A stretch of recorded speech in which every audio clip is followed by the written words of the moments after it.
So there I was, Jake Martinez, professional fixer of things that shouldn't be broken, trying to explain to my supervisor why the air recycling system on Deck 7 was making sounds like a dying walrus having an existential crisis.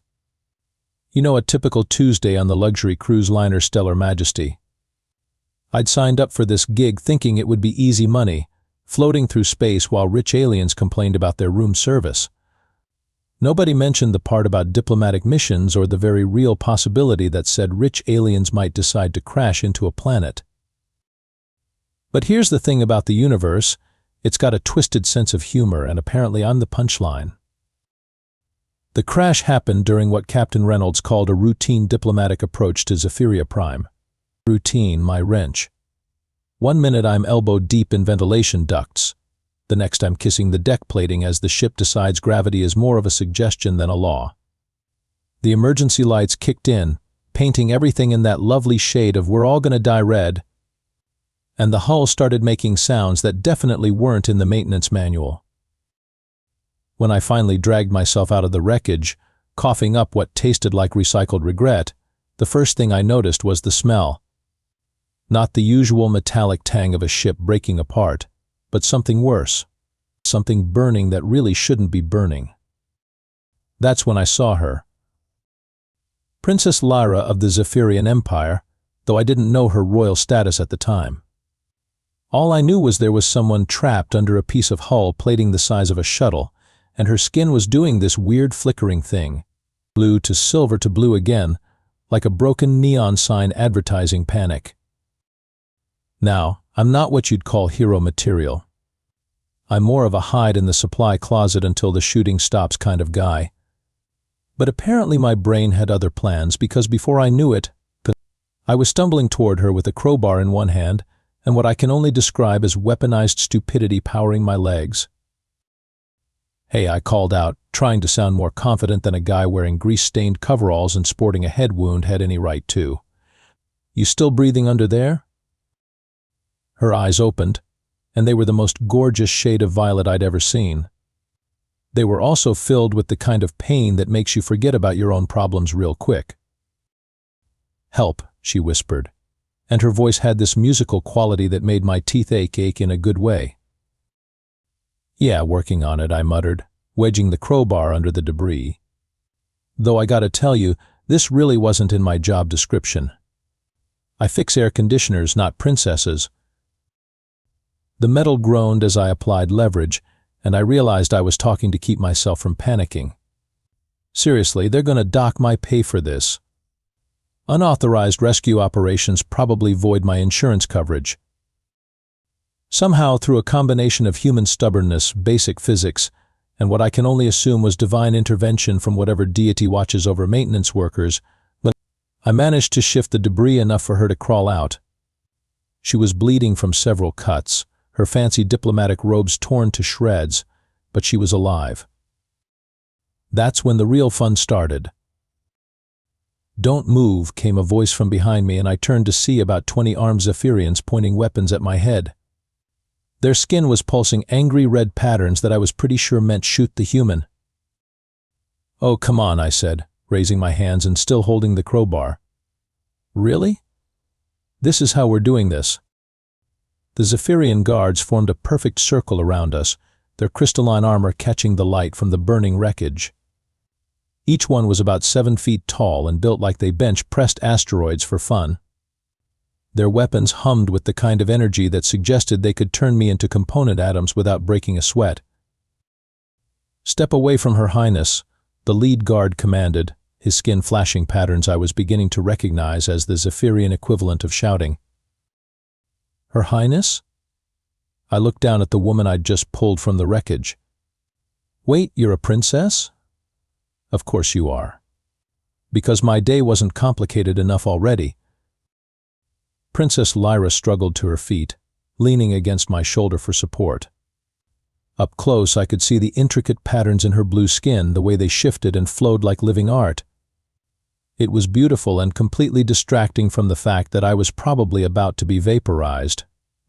"Stand down," she said, her voice carrying an authority that made the guards hesitate. This human saved my life.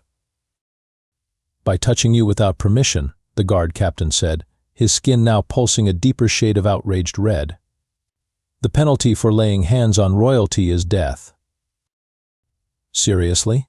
I asked, looking between the princess and the very large weapons pointed at me.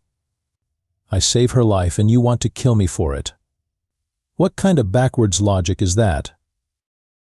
Human logic would suggest gratitude, Princess Lyra said, and I caught the hint of amusement in her voice. But Zephyrian honor codes are more complicated. Everything's always more complicated, I muttered. Can't just be thanks for not letting me die under a pile of metal. No, gotta bring honor codes into it. That's when Queen Azura arrived. If Princess Lyra was beautiful, her mother was absolutely terrifying. Queen Azura stood 8 feet tall in her ceremonial armor, her crystalline skin cycling through patterns that seemed to bend light around her. She moved with the fluid grace of someone who'd never questioned whether she deserved to be in charge, and her eyes held the kind of cold intelligence that could cut through steel. The guards immediately dropped to one knee. Even Princess Lyra straightened up, though she kept her hand on my shoulder for support. "Mother," she said, inclining her head respectfully. "Daughter," the queen replied, her gaze fixed on me with the intensity of a targeting system.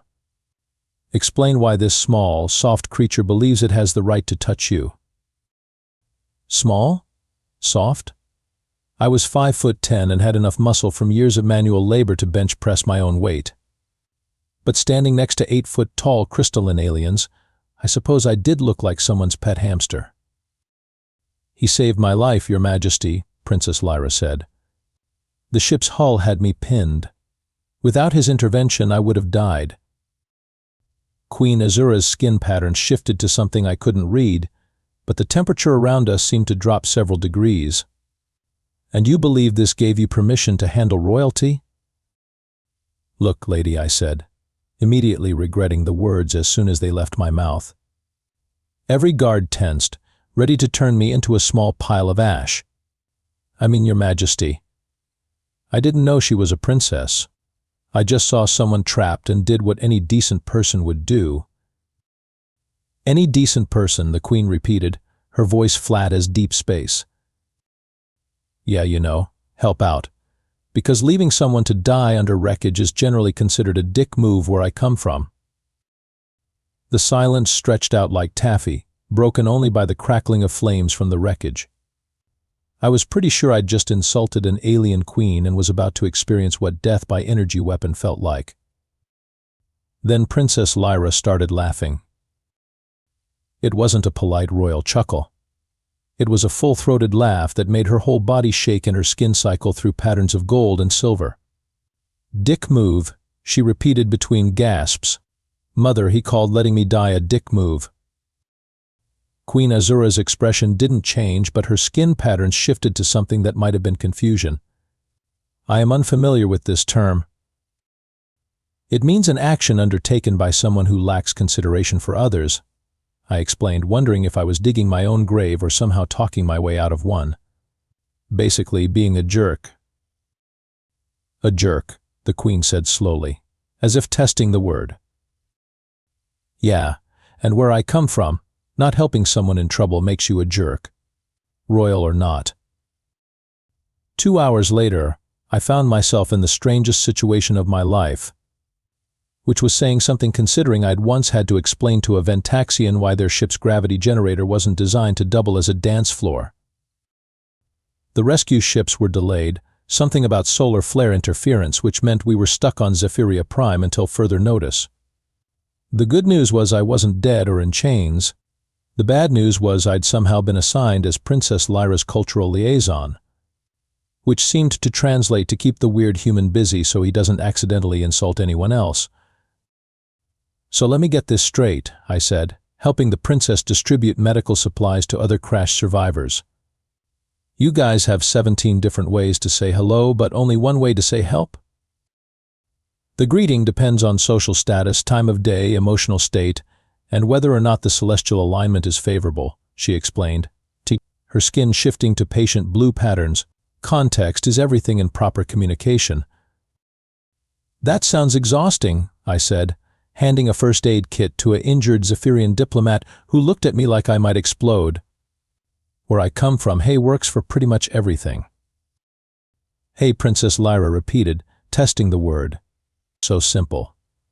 So elegantly crude. That's humans for you. We specialize in elegant crudeness. She was different than I'd expected.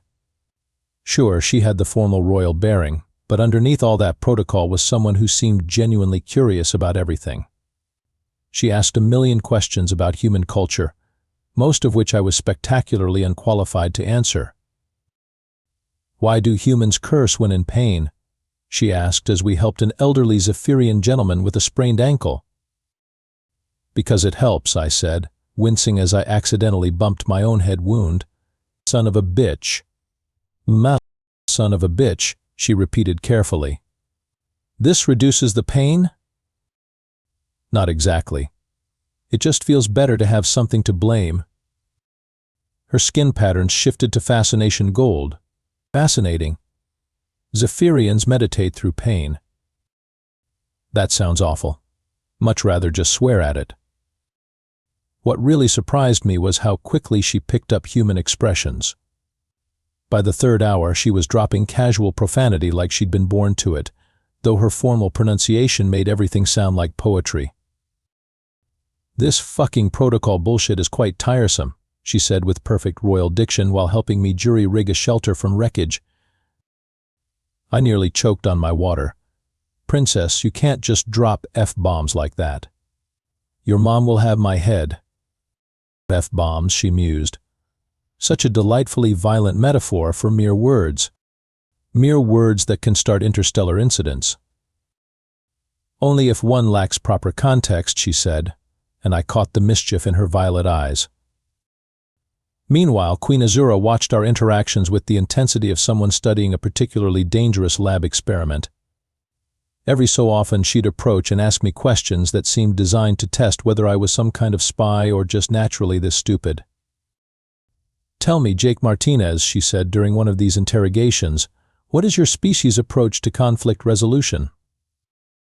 Usually we try talking first, I said, tightening a bolt on a makeshift communications array. If that doesn't work, we try talking louder. If that doesn't work, we hit things with hammers until they agree with us. And this is effective. Surprisingly often, yeah. Though I should mention that I'm probably not the best representative of human diplomacy. I fix air conditioners for a living. Her skin patterns shifted to what I was learning meant deep thought. Yet you risked your life for someone you'd never met. Not really, I said. I mean, yeah, there was fire and stuff, but leaving someone trapped just felt wrong. Wouldn't you do the same? I would, she said quietly. But I am bound by duty and honor. You chose to act with no such obligation. I shrugged, uncomfortable with the direction of the conversation. Sometimes you just do what feels right and worry about the consequences later. Princess Lyra, who'd been listening from nearby, made a sound that might have been agreement. Human philosophy appears refreshingly uncomplicated. Trust me, we complicate everything eventually, I said. Give us 5 minutes and we'll find a way to turn helping people into a bureaucratic nightmare. I should have known the universe wasn't done screwing with me yet. We'd just finished setting up a reasonable shelter and communication system when the Vorthak raiders showed up. And let me tell you, if Zephyrians were intimidating, Vorthaks were the stuff of nightmares. Picture a cross between a scorpion and a freight train, with anger management issues and a complete disregard for personal property. Raiders approaching from the North Ridge, shouted one of the Zephyrian guards, his skin flashing urgent red patterns. 3 ships, combat configuration. Of course there are raiders, I muttered, grabbing the plasma cutter I'd been using to salvage equipment. Because this day just keeps getting better.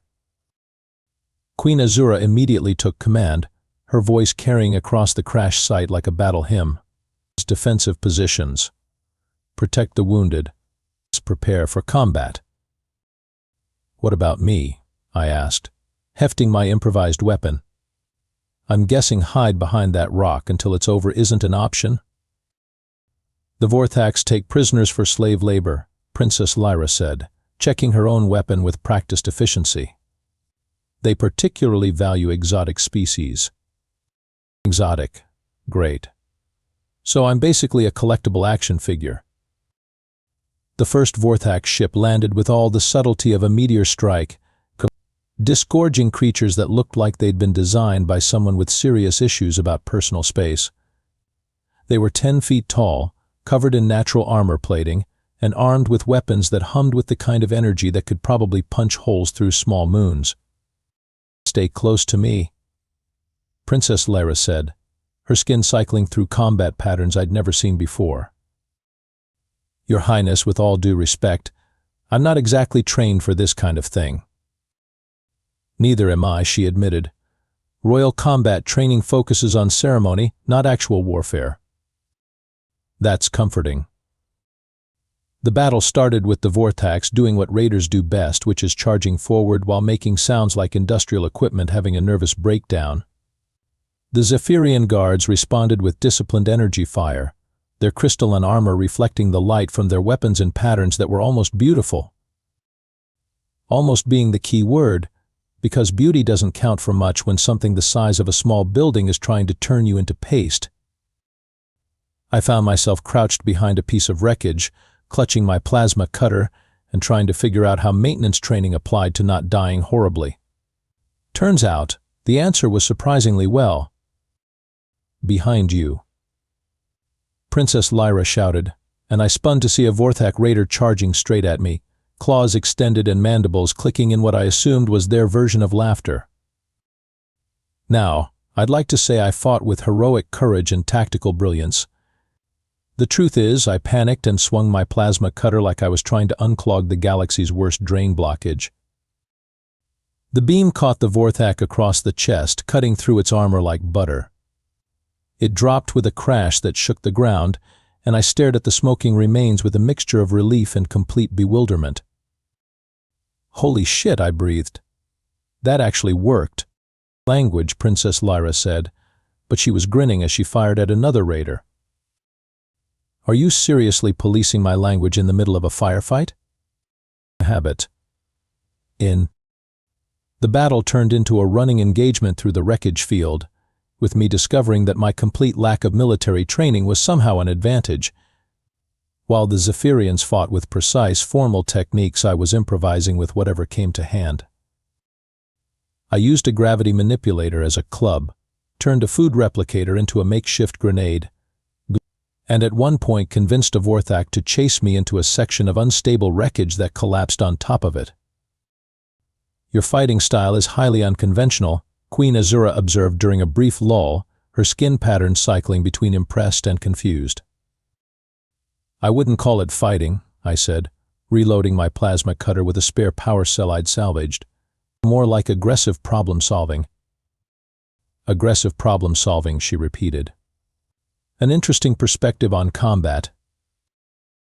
The final assault came when the Vorthax realized they were losing and decided to go for broke.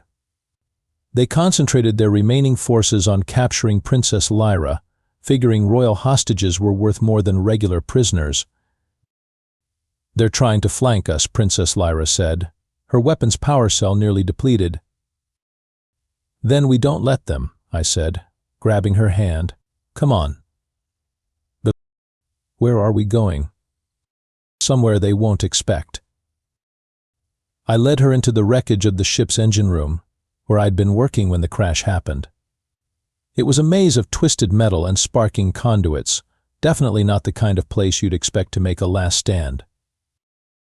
"Jake, this is a dead end," she pointed out as Vorthax voices echoed closer. "Trust me," I said, hands flying over a partially intact control panel. "I know this ship better than anyone." When the Vorthax burst through the debris, they found us standing in the center of the engine room, apparently trapped.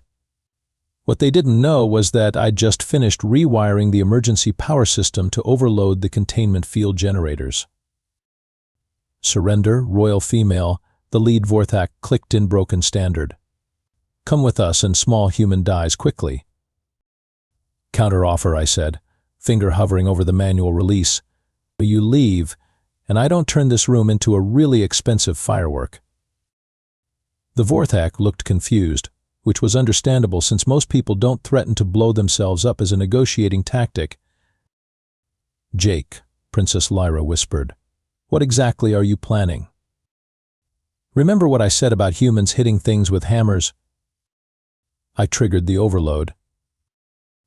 The explosion wasn't as big as I'd hoped, but it was definitely bigger than the Vorthaks expected. The engine room filled with brilliant blue light and a sound like reality hiccuping, and when the smoke cleared, we were surrounded by very confused-looking raiders and a lot of sparking machinery. Did you just threaten to blow us all up? Princess Lyra asked, staring at the smoldering control panel. Technically, I threatened to overload the containment field. The explosion was just a side effect. You're completely insane. Yeah, probably. Did it work, though? She looked around at the retreating Vorthaks, who'd apparently decided that trying to capture prisoners who casually threatened mutual destruction wasn't worth the effort. It worked. What I hadn't expected was the Zephyrian reaction to our victory. By the time we made it back to the main camp, word had spread about the human warrior who'd fought alongside Princess Lyra and driven off the raiders through sheer audacity and creative violence. This is getting out of hand, I told Princess Lyra as we watched Zephyrian survivors reenact the battle for Queen Azura, with increasingly dramatic embellishments. In their version, I'm apparently 8 feet tall and shoot energy beams from my eyes. Mythologizing tends to improve with retelling, she said, her skin pattern showing amusement. By tomorrow, you'll probably be able to fly. I can't even parallel park. That's when Queen Azura approached us with an expression I'd learned to associate with impending doom. Her skin was cycling through formal patterns that made my teeth itch just looking at them. Jake Martinez, she said in her most official voice, by the ancient laws of Zephyria, you have proven yourself worthy of the highest honor. Oh, I muttered. For your courage in battle, your protection of the royal line, and your willingness to sacrifice yourself for the safety of others, I hereby name you Prince Consort of the Zephyrian Empire. The words hit me like a brick to the face. I'm sorry, what now? Prince Consort, Princess Lyra explained helpfully. It means you'll be married to me and hold a position of honor in the royal court. Married? My voice went up several octaves. When did we get to married? I thought I was just helping with the luggage. The ceremony will take place immediately, Queen Azura continued, apparently immune to my growing panic. Before the ashes of battle cool, as tradition demands. Wait, I said, waving my hands frantically. I didn't sign up for this. I fix air conditioners. I don't do royalty or ceremonies or whatever this is. Your modesty is appropriate, the Queen said approvingly. A true prince does not seek power. It's not modesty, it's terror. There's a difference. Princess Lyra was trying very hard not to laugh, her skin pattern shifting between amusement and what I was beginning to recognize as affection. You could refuse, she said, though it would be considered a grave insult to the crown. And the penalty for insulting the crown is? Death, several Zephyrians said in unison. Of course it is. I ran my hands through my hair trying to process this situation. So my choices are marry a princess or die horribly. Those do appear to be your options, Princess Lyra agreed. What kind of backward civilization are you people running here? The kind that rewards heroism, Queen Azura said. You saved my daughter's life and protected our people in battle. Honor demands recognition. Honor demands a lot of inconvenient things, apparently. The preparations began immediately, despite my continued protests. Zephyrian ceremony apparently required a lot of crystals, formal chanting, and clothing that looked like it had been designed by someone who'd never seen an actual human being. This is insane, I told Princess Lyra as servants tried to fit me into what appeared to be ceremonial armor made for someone with twice as many limbs. I don't know how to be a prince. I don't even know how to be a proper adult half the time. Neither did I when I became a princess, she said, adjusting her own ceremonial robes. It's mostly about looking confident and trying not to insult anyone too badly. I've already insulted your mother 3 times today. Only 3 times. You're improving. The ceremony itself was being prepared in the center of the crash site, with the still smoking wreckage providing what Queen Azura called appropriate symbolism. Apparently, being crowned amid the ashes of battle was considered the highest form of honor in Zephyrian culture. Jake, Princess Lyra said quietly as we watched the servants arrange crystals in complex patterns around a makeshift altar. You don't have to go through with this if you really don't want to. What would happen to you if I refused? Her skin patterns shifted to something sad. Nothing terrible. I'd simply remain unmarried and eventually inherit the throne alone. And what would happen to me? Well, you'd probably be executed for insulting the crown. But I'd make sure it was quick. That's very thoughtful of you. I try to be considerate. I looked at her, really looked at her for the first time since this whole mess started. Princess Lyra was beautiful, sure, but more than that, she was kind. She was brave. She laughed at my jokes and didn't mind when I cursed at things that frustrated me. In the space of a single day, she'd become the closest thing to a friend I'd had in years.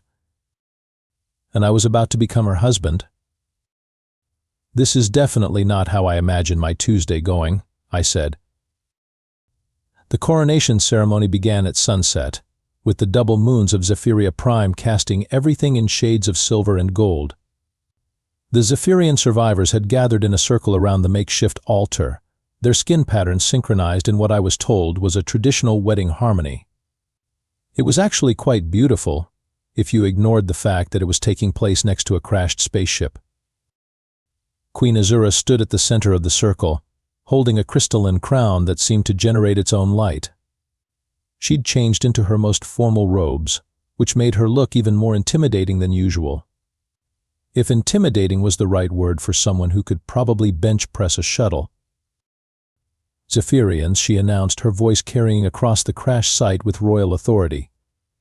We gathered to witness the joining of Princess Lyra with Jake Martinez, who has proven himself worthy through courage and sacrifice.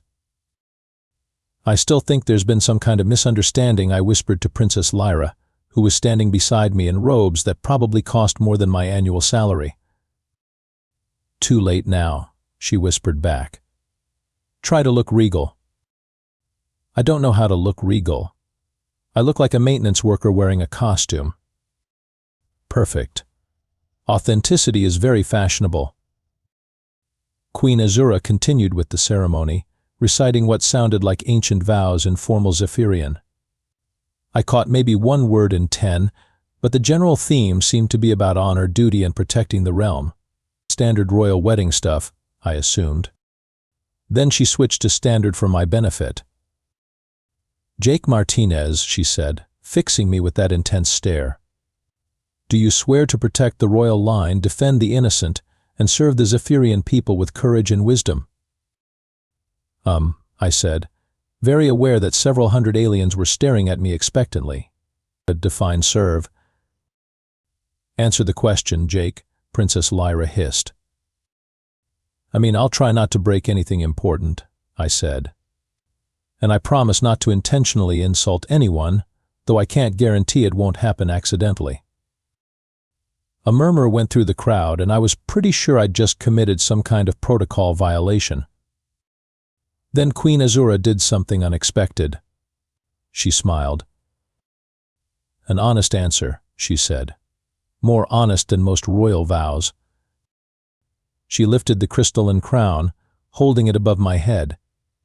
The thing was beautiful in a completely alien way, all flowing curves and inner light that seemed to pulse with its own heartbeat. By the authority of the Zephyrian crown and in recognition of your heroic deeds, she announced, I name you Prince Jake Martinez, defender of the realm, protector of the royal line, and bearer of the crystal crown." The crown settled on my head, and immediately I felt a strange tingling sensation, like mild electrical shock mixed with the world's most expensive meditation session. The crystalline structure seemed to mold itself to fit, which was either very advanced technology or very advanced magic. With aliens, it was hard to tell the difference. "How do I look?" I asked Princess Lyra. "Like a maintenance worker wearing a very expensive hat," she said with a grin. "Great. That's the look I was going for." The crowd erupted in cheers, their skin patterns creating a light show that would have been impressive even without the emotional significance. Queen Azura raised her hand for silence, and the celebration quieted enough for her to continue. "Let it be known throughout the galaxy," she declared, "that humanity has proven itself worthy of alliance with Zephyria. Jake Martinez has shown that courage and honor are not bound by species or station." "Okay, that's a nice sentiment," I said, "but can we maybe not make this about all of humanity? I'm just one guy who fixes air conditioners. I don't represent anybody but me." "Modesty," Queen Azura said approvingly. "A true mark of nobility." "It's not modesty, it's accuracy. There's a difference." That's when the rescue ships finally arrived. 3 Stellar Majesty shuttles appeared over the horizon, their running lights cutting through the evening sky like falling stars. I'd never been happier to see corporate logos in my life. "Well," I said, watching the ships land, "I guess this is where things get complicated." "More complicated than becoming alien royalty in the span of 6 hours?" Princess Lyra asked. "Good point." The rescue team leader was Captain Martinez, no relation despite the name, who took one look at the scene and immediately started making the kind of face that suggested paperwork nightmares in his immediate future. "Martinez," he called out as he approached. "What's your status?" "Physically intact, mentally questionable," I replied. "Also, apparently I'm married now." "Married?" "No." "To her," I said, gesturing to Princess Lyra, who gave a small royal wave. "To an alien princess." "That's the situation, yeah."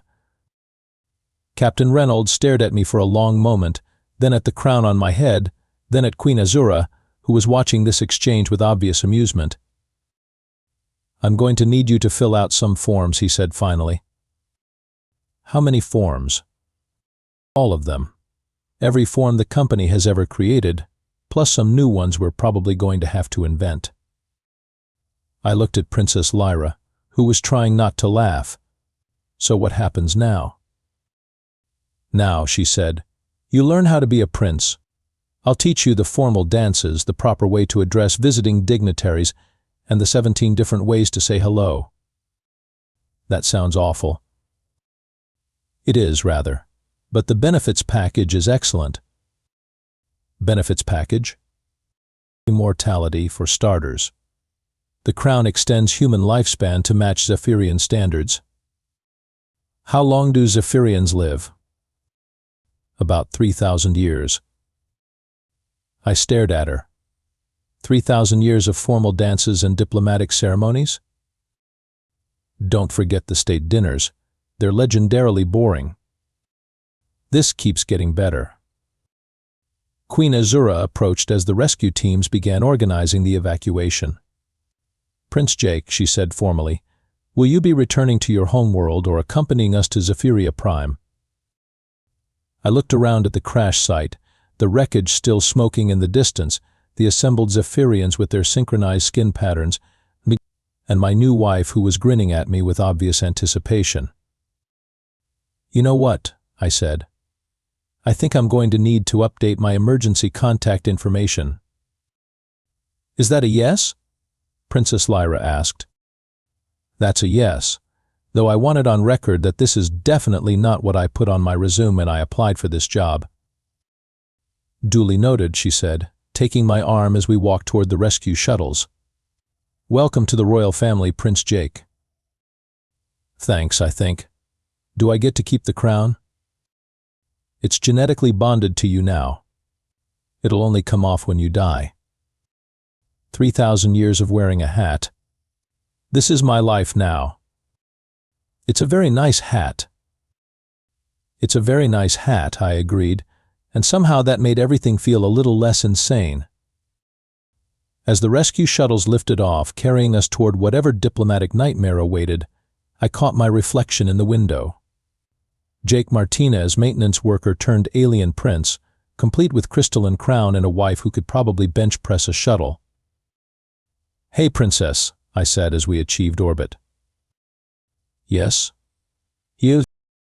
Next time someone needs rescuing from a crashed spaceship, maybe we let the professionals handle it? Where would be the fun in that?" "Good point. A knee." And that's how I went from fixing air conditioners to becoming royalty in the space of a single day. The paperwork alone is going to take decades. But honestly, the benefits package really is excellent.